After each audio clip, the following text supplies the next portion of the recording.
Baik, alhamdulillahirrahmanirrahim. Baru saja kita sama-sama mana penjelasan tentang doa di dalam sujud dengan menggunakan bahasa kita. Baik, jika ada yang ingin bertanya, silahkan langsung di unmute barangkali sambil kita menunggu juga guru kita yang lain. Ada Ustadz Yusuf Mansur belum masuk atau sudah masuk ini? Saya belum bisa kontrol. Baik, kita kasih pertanyaan dulu untuk kawan-kawan yang mau bertanya, silakan angkat tangannya. Barangkali ada yang kurang jelas tadi, kami persilahkan. Assalamualaikum. Waalaikumsalam warahmatullahi wabarakatuh. Kif halakum ya Syafiq? Ahlan wa sahlan, Masya Allah. Kabar Ustaz? Lama nggak jumpa antum, Masya Allah. Nahnu ba'id ankum, nahnu hina fi Jember. Baik,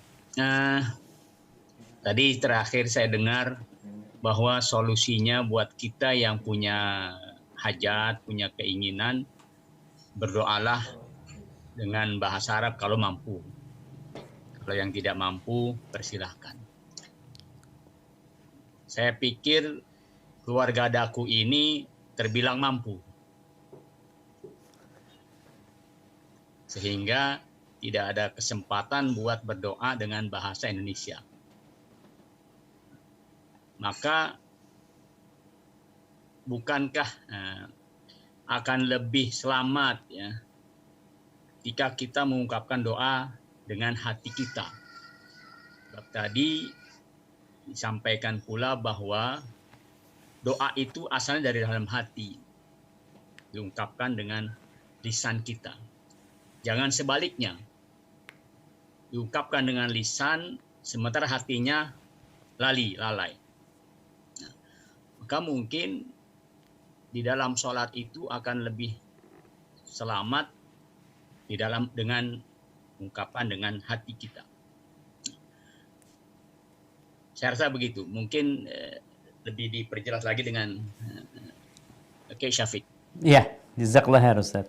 Masya Allah, jazakallah khair ya atas masukannya. Jadi memang kalau dikatakan tadi keluarga Daku semuanya bisa bahasa Arab, selesai sudah. Kajian kita nggak usah dipakai di sini gitu. Jadi ketika orang bisa bahasa Arab, selesai. Maka dia wajib berbahasa Arab. Mungkin ini menjadi pendapat yang paling selamat.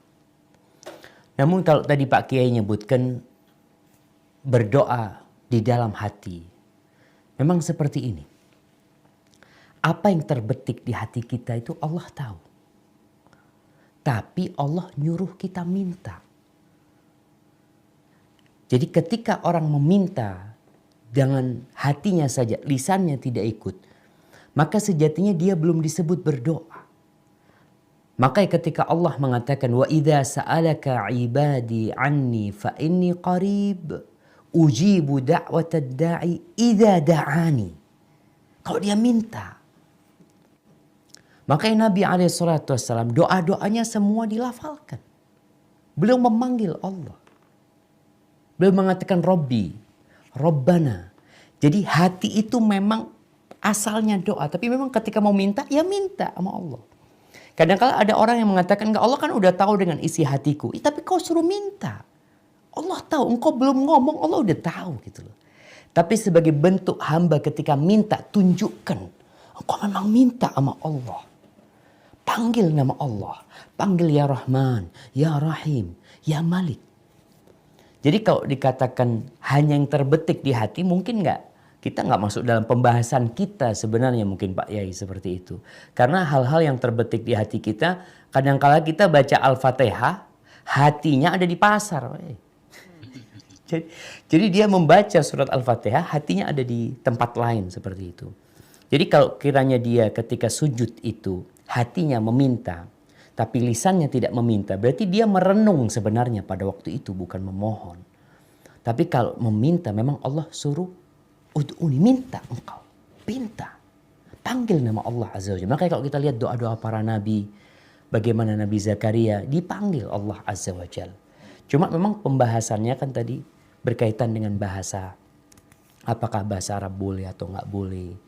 Memang kalau dalam mazhab Syafi'i, dan memang itu yang banyak dipakai di Indonesia, mereka berpendapat qaulan wahidan nggak boleh. Terus solusinya, jadi kalau solusinya mungkin bukan berdoa dalam hati ketika sujud. Tapi solusinya buat yang berpegang teguh dengan madhab Syafi'i ini, maka doanya di selain sholat. Selesai sudah. Cari waktu-waktu mustajab yang lainnya gitu loh. Hada wallahu a'lam bishawab. Ya. Ya silakan Wi, yang lain kalau ada yang mau nanya Wi. Baik, alhamdulillah baru saja nih Kiai Kosasi sudah mempertanyakan sebetulnya banyak yang mesti ditanyakan, barangkali silakan untuk kawan-kawannya yang lain yang mengikuti kuliah wisatahati.com ataupun kawan-kawan dari keluarga besar Darul Quran, silakan untuk Ustaz Jamil. Nah, ya Jamil. شيخنا دكتور ما شاء الله. ما شاء الله. كيف حالك أستاذ جميل؟ عساك الحمد لله بخير. طيبين. ما شاء طيبين ما شاء الله. الله. Ini yang ikut bukan hanya keluarga besar pesantren, tapi juga kawan-kawan kuliah online. Jadi yang punya latar belakang macam-macam lah. Mungkin tadi Kiai ngelihat ada beberapa teman-teman pesantren ya. Ini yang ikut lumayan banyak ini Ustaz. 539 sampai saat ini, alhamdulillah. Masya Allah. Masya Allah. Ada pertanyaan, titipan pertanyaan dari istri. Oh, dari nyonya. Dari nyonya. Kalau tadi seputar bahasa Arab atau ajami dengan bahasa non Arab, sekarang apakah boleh jahar ataukah dibaca dengan sir? Itu aja sih. Nah, Maksudnya dilafalin atau enggak gitu. ya ini mungkin kembali kepada apa yang disampaikan Kiai Kosasi tadi ya. Kalau bicara jahar sama sir ini, kalau yang dimaksud adalah dilafalkan dengan tidak dilafalkan, berarti kan pertanyaannya apakah dengan hati saja atau diucapin. Pembahasan semua tadi yang kita baca itu diucapin. Jadi yang kita bahas tadi itu, kalau bicara di hati selesai sudah. Nggak perlu orang, tadi Anda sampaikan ada orang baca Al-Fatihah hatinya ke pasar nawar-nawar. Dia berpikir nanti barang itu anak tawar sekian ya. Kira-kira dikasih apa enggak gitu ya. Seperti itu. Itu tidak membatalkan sholat. Walaupun dia momennya ketika membaca Al-Fatihah itu hatinya di pasar gitu. Itu tidak membatalkan sholat. Jadi yang dibicarakan oleh mereka ini adalah ketika doa itu dilafalkan. Kalau sesuatu yang terbetik di hati itu bukan doa. Makanya dikatakan Allah itu memaafkan umatnya. Kata Nabi SAW, amma haddathat bihi anfusuhum. Allah itu memaafkan hamba-hambanya. Apa yang dibicarakan dalam hati mereka. Malam yatakallamu au ya'malu. Selama mereka belum melafalkannya, selama mereka belum mengamalkannya. Jadi pembahasan kita ini adalah ketika doa itu dibaca, diucapkan dengan lisan. Jadi kalau apa yang terbetik di dalam hati, ya memang sejatinya kadang-kadang terbetik di hati kita kebencian ini macam-macam. Selama kita nggak bicara, Allah maafkan hal itu. Maka maaf, Anda tadi sampaikan bahwasanya ketika orang diam, berarti dia tidak berdoa. Kalau dia makan, Allah akan tahu dengan isi hati Anda, Ustaz. Apa yang Anda inginkan Allah tahu. Naam, tapi engkau disuruh minta. Jadi pembahasan kita ketika dikatakan sampai batal sholatnya, itu karena dilafalkan. Kalau bicara dalam hati, nggak masuk dalam pembahasan kita sebenarnya. Seperti itu. Hadza wallahu a'lam bishawab. Baik, silakan yang lainnya atau mungkin Ustaz Yusuf Mansur langsung. Saya itu masih kangen sama Ustadz Syafiq ya. Saya kangen makan di atas itu. Masya Allah. Nggak ada umroh sekarang ini Ustaz. Bener di Bukit Madinah itu, Masya Di Allah. Madinah ya Allah, nampak Sambil- Jabal Uhud ya Allah. Barak. Melihat lampunya Nabawi, Allah. Masya Allah. Kayaknya udah habis tuh tempat Ustaz. Udah kan? Jadi perumahan kayaknya udah. Masa sih? Aduh, jangan-jangan Agung Sedayo Ciputra masuk situ. Ayo teman-teman manfaatin kesempatan Allah mustaqim, mustaqim. mau yang Insya Allah marrah thaniya Ustazana. amin. لازم نزور معهد. Nahnu ba'id ankum huna. Wa kuruna Masya Allah. Baik, silakan untuk kawan-kawan yang lain, barangkali dari kawan-kawan yang biasa belajar di kuliahwisatahati.com, kami persilahkan. Jangan malu-malu, ini kesempatan yang sungguh luar biasa ya. Ada Ibu Siti Khadijah itu. Raise hand. Dari Saleh Nurdin, Ustaz, di Karawang, boleh tanya. Mangga, Salam Nurdin, silakan. Ya, langsung. Terhormat Ustaz Syafiq dan Asatid yang dimuliakan Allah Subhanahu wa taala semua. Tadi disampaikan sekilas sumber bahwasannya tidak mesti harus waktu sholat, ada beberapa waktu mustajab gitu ya. Cuma ada sedikit fenomena yang diantaranya saya pernah hidup di Medan sekitar 13 tahun. Jadi ada hal yang unik yang saya perhatikan. Mungkin di beberapa daerah juga.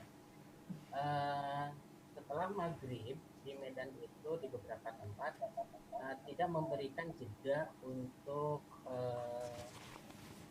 untuk berdoa setelah azan maghrib, tapi langsung diqomah.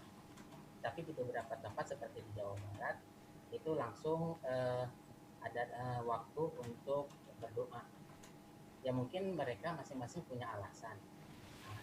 Cuma terkadang ada juga santri ataupun dari pihak lain yang bertanya, kira-kira kalau seandainya muncul kembali pertanyaan tersebut, bagaimana menyikapi, mana yang terbaik, apakah di waktu maghrib itu mungkin yang beralasankan bahwasanya saling maghrib di waktu puasa atau bagaimana, atau apakah lebih baik diberi kesempatan untuk berdoa terlebih dahulu, kira-kira mana yang lebih baik? Mohon pencerahannya Ustaz. Siap. Barakallahu fikum. Baik jemaah.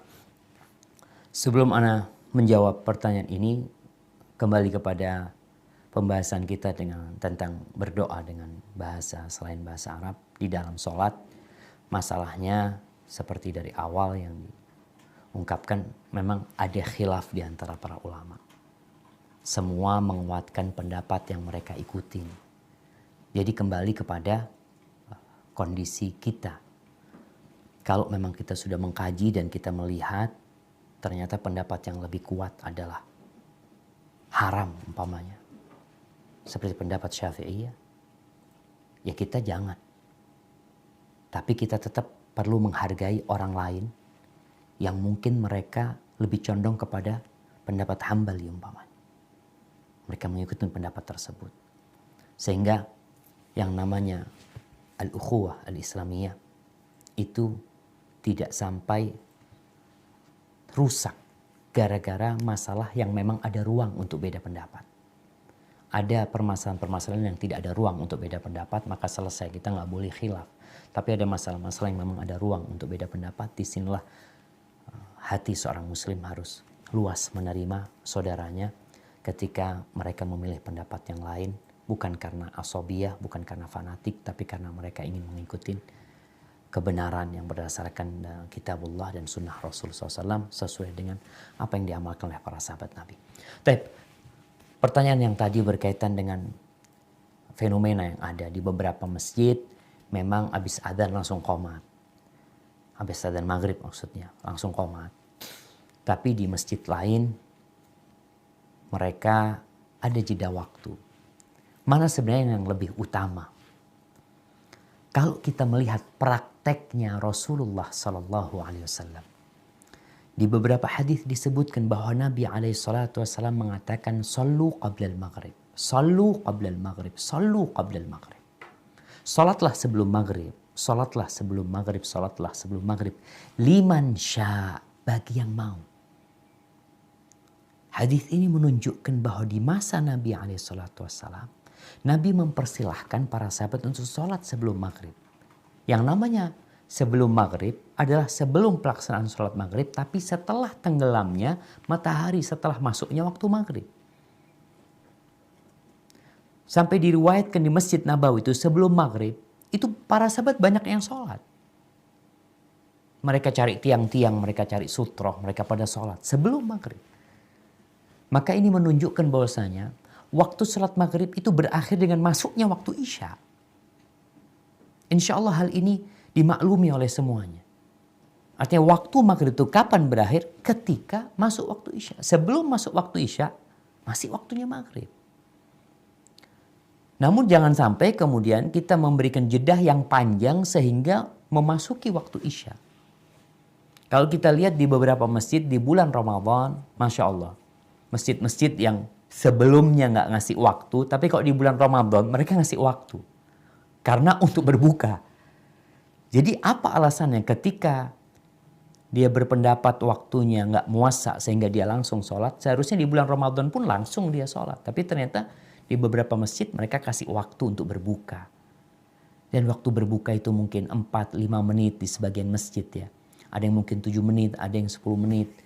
Maka ana lihat untuk memberikan kesempatan melaksanakan beberapa sunnah yang memang bisa dikerjakan. Seperti sholat sebelum maghrib yang tidak masuk rawatib yang muakkada yang bisa dikerjakan oleh orang. Maka lebih baik dikasih kesempatan mereka untuk ya mau tidak mau jamaah. Ketika dikumandangkan adzan di masjid itu orang keluar dari rumahnya. Orang dengar adzan itu ambil wudu. Karena dia dipanggil. Tapi kalau ternyata di masjid tidak memberikan jeda waktu untuk dia berjalan kaki menuju ke masjid. Gak semua orang rumahnya dekat. Sehingga kalau semua masjid itu langsung qomat, orang-orang yang dari rumahnya masbuk terus mereka.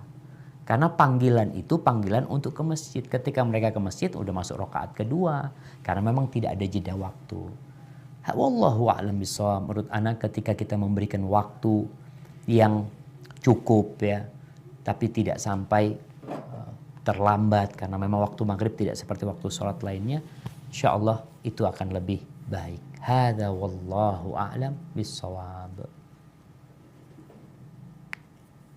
Baik, alhamdulillahirrahmanirrahim. Ini pada kesempatan sekarang ini saya ingin mencoba untuk membaca pertanyaan dari yang sudah masuk ini dari Widi. Assalamualaikum Ustadz. Saya dengan Widi. Pak Dwi, kita batasi sampai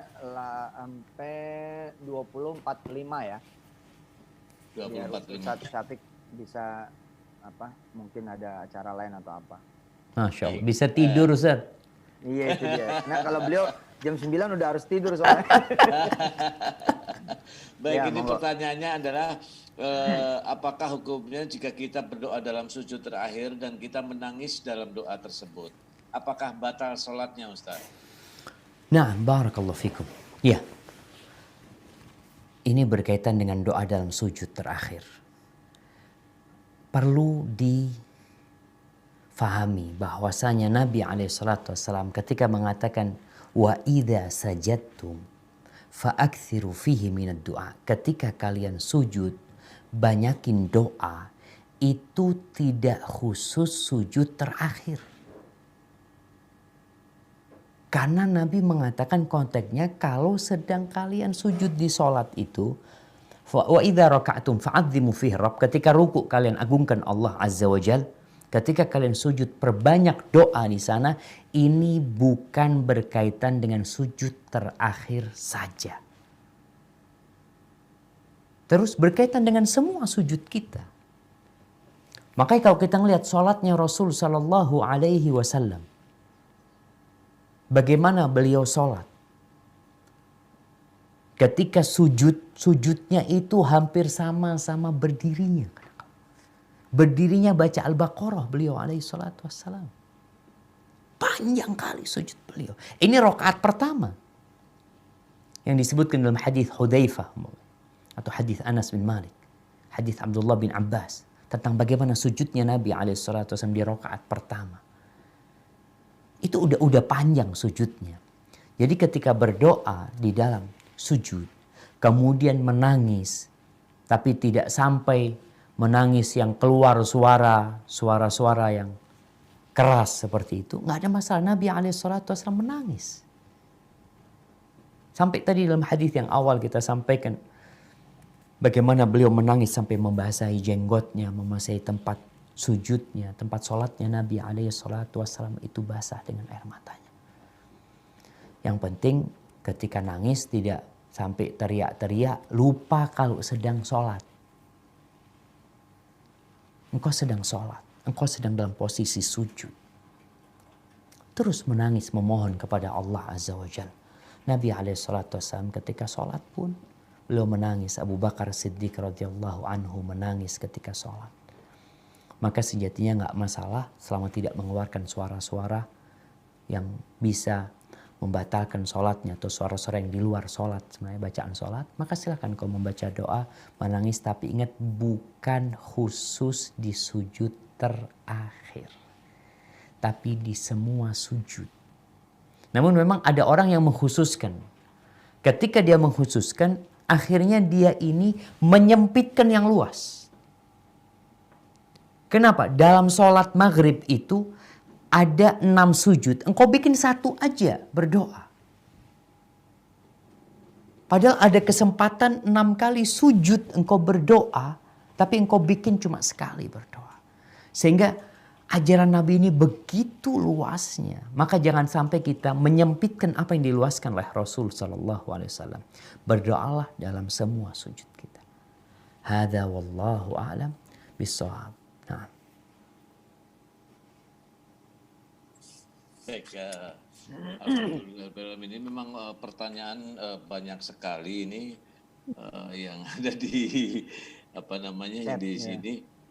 Apakah ya Ibu Siti Hadijah mau bertanya tadi katanya? Oke. Iya, Ustadz. Terima kasih. Ini terakhir ya, Wi? Ya, baik. Alhamdulillah. Jazakumullah Ustadz atas kesempatan yang diberikan. Saya Bu Hadijah, Masya Allah. Pertanyaan saya mungkin agak sedikit awam Ustadz.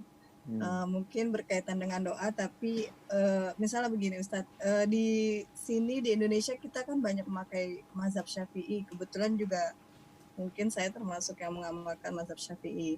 Nah, ketika kita ke Mekah melakukan ibadah umroh, maka misalnya bersentuhan saja itu tidak apa-apa gitu, tidak harus mengambil wudhu seperti itu.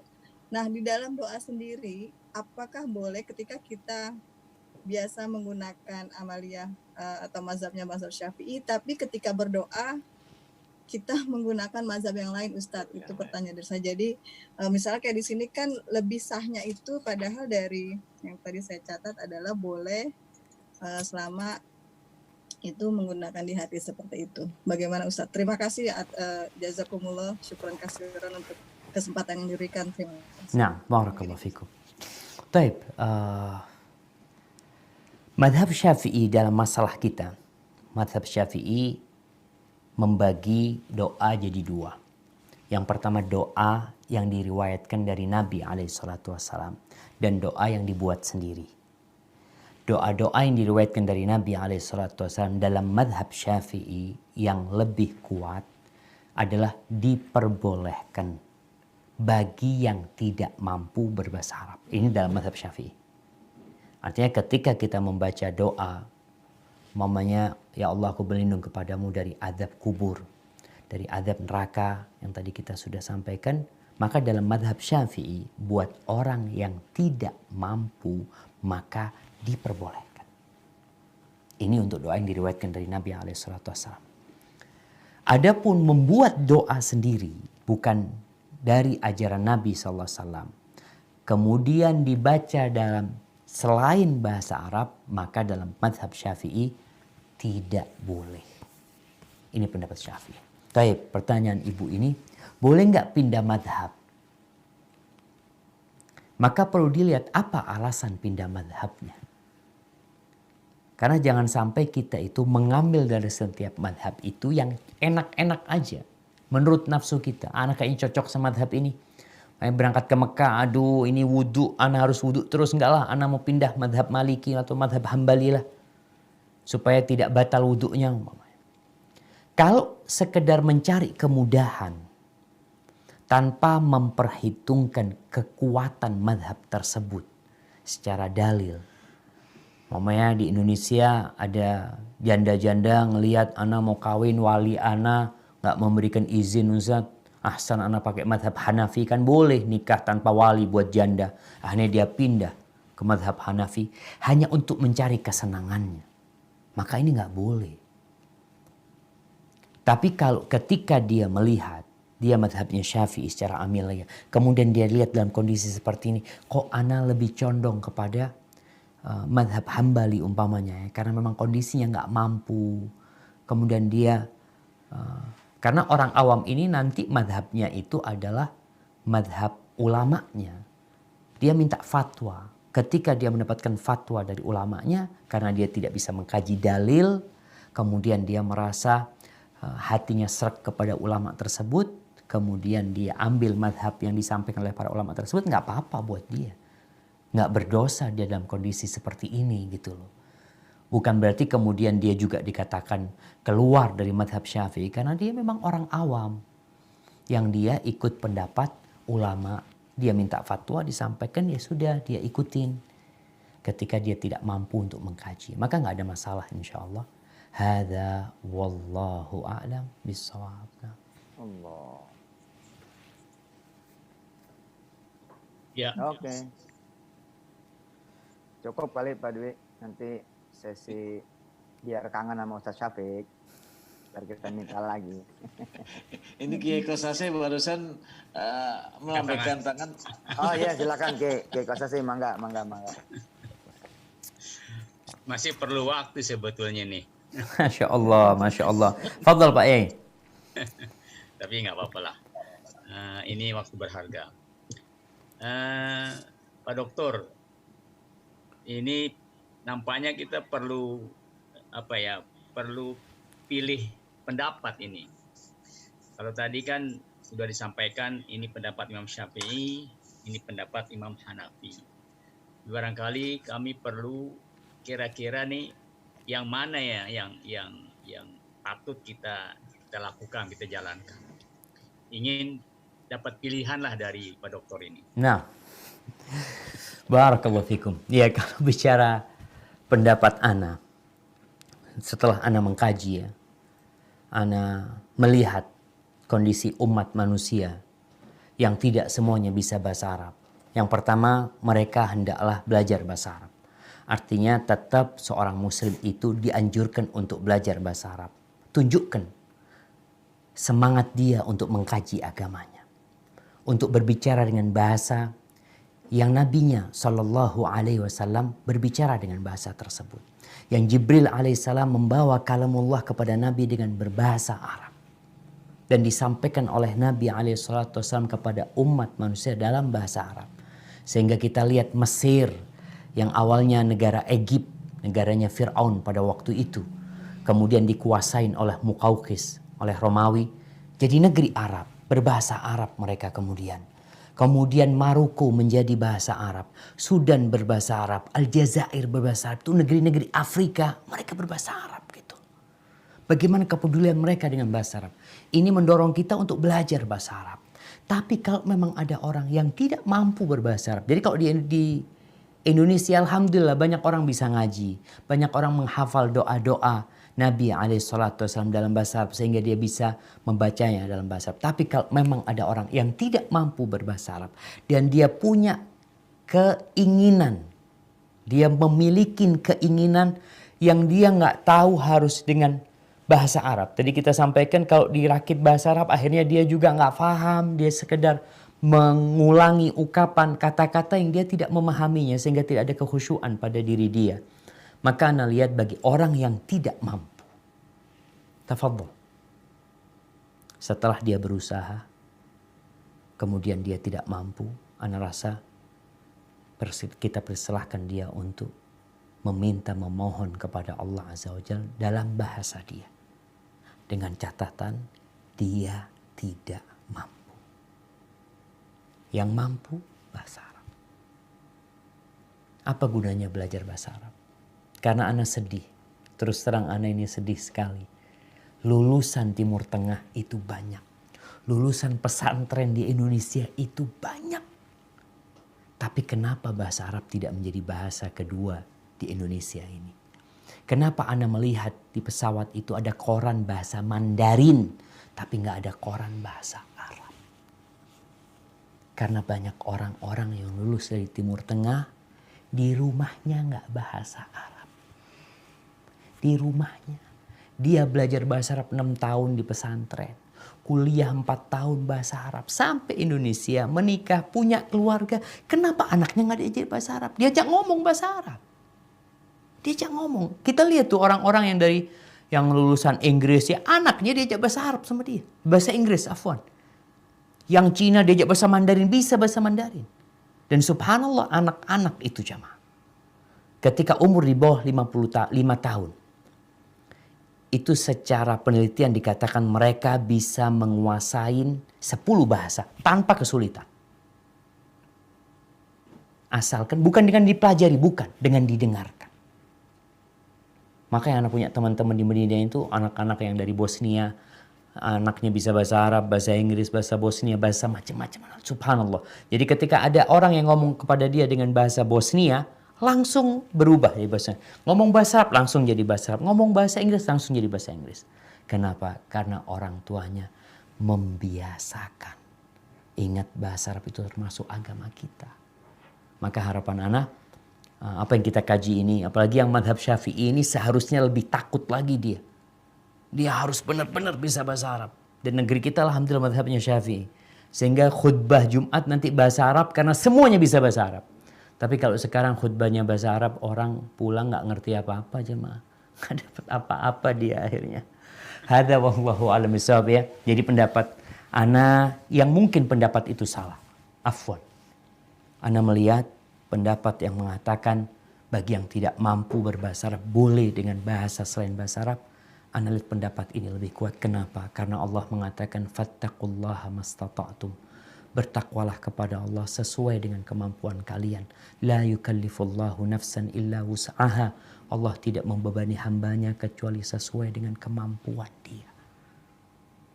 Sampai sebagian ulama berpendapat kalau ada orang yang zikirnya nggak bisa bahasa Arab. Karena dia dari orang ajam sampai dia baca subhanallah walhamdulillah mau kesulitan dalam bahasa tersebut. Kalau tidak mampu mau gimana lagi?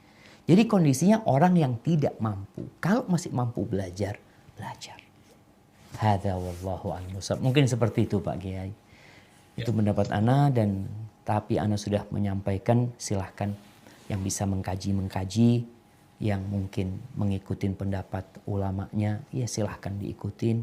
Kemudian dijalankan, yang penting tetap menjaga hati untuk saling menghormati dan menghargai. Hadza wallahu a'lam bishawab. Alhamdulillah. Jamil masih ngangkat tangan aja. Belum puas beliau. Ya oke, masih 3 menit. Gak ada puasnya ilmu ya. 3 menit mudah-mudahan bermanfaat. Amin. Amin. Ini sih pertanyaan umum ya dari jamaah kita. Ustaz, boleh gak berdoa minta dunia sama Allah? Di mana? Di sujud atau di luar? Ketika sujud, Kiai. Nah, Oke. iya. Jadi subhanallah ya, Allah itu menyuruh kita berdoa. Ud'uni astajib lakum. Mintalah kepada aku, pasti aku kabulkan. Dan ternyata manusia itu terbagi menjadi 2. Sebagaimana disebutkan di surat Al-Baqarah, Allah mengatakan, "Faminan nas may yaqulu rabbana atina fid dunya wa ma lahum fil akhirati min khalaq."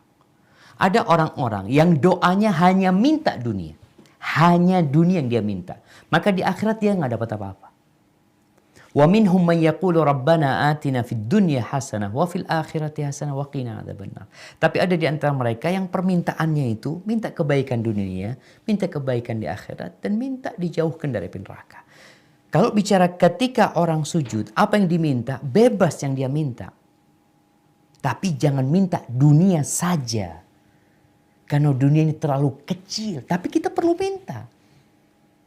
Kenapa? Nabi SAW minta.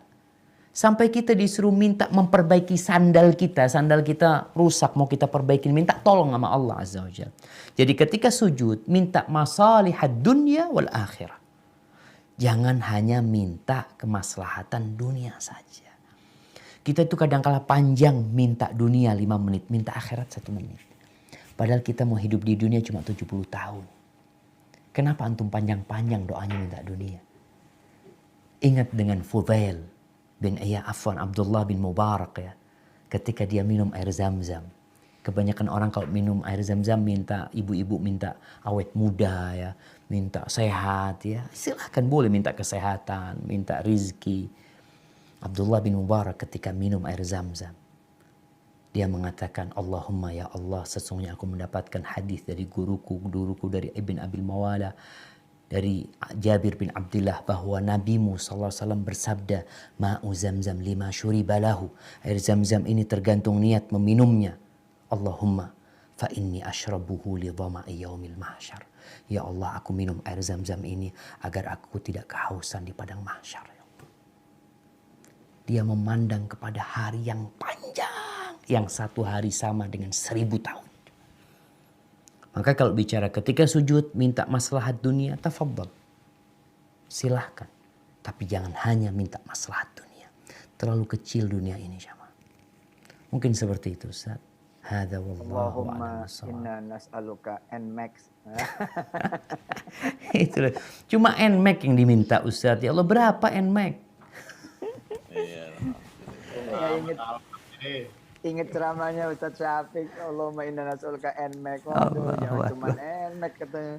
Minta anak yang hafiz. Gitu. Masya Allah, Masya Allah. Boleh NMAX diminta, tapi hafiznya jangan lupa. Masya Allah, Masya Allah. Dan minta belinya pakai duit yang halal. Pak Dwi, kelihatannya kita nggak akan pernah cukup nih dengan Ustadz Cukup, Syafiq. iya. Banyak sekali Tapi kita harus cukupkan. Terima kasih banyak Ustadz Syafiq. Mudah-mudahan Allah ridha sama antum, sama keluarga, dan kami bersama antum. Doain kami nih biar terus belajar dan tidak pernah berhenti belajar. Jazakallah khair, Ustaz. Haji Dwi, ya kita minta langsung Ustadz Syafiq berdoa buat kita semua. Allahu Ya, Akbar. kami persilakan. Doa, Ustadz. Ya, kalau doa Nabi SAW yang Nabi sering baca di majelisnya. Beliau hampir jarang meninggalkan majelis kecuali telah mendoakan para sahabatnya. Beliau mengatakan, Allahumma qsim lana min khasyiatika ma tahulu bihi bainana wa baina ma'asik. Wa min ta'atika ma tuballighuna bihi jannatak. Wa min al-yaqini ma tuhawwinu bihi alaina masa'ibad dunya. Wa matti'na bi asma'ina wa absarina wa quwwatina ma ahyaytana. Waj'alhu al-waritha minna. Waj'al tha'rana 'ala man zalamana wansurna 'ala man 'adana wa la taj'al musibatana fi dinina wa la taj'al ad-dunya akbara hammina wa la mablagha 'ilmina wa la tusallit 'alaina man la yarhamuna. Rabbana la tuzigh qulubana ba'da idh hadaytana wa hab lana min ladunka rahmah innaka antal wahhab. Rabbana atina fid dunya hasanah وفي الآخرة حسنة وقنا عذاب النار وسبحان ربك رب العزة عما يصفون وسلام على المرسلين والحمد لله رب العالمين. جزاكم الله خير Ustaz. Ana undur diri. Makasih Ustaz. Allah barik fikum. Jazakallah khair. Subhanakallah. Makasih Ustaz. Silakan. Terima kasih yang membersamai Ustaz Syafiq juga terima kasih. Ya Allah. Assalamualaikum Ustaz.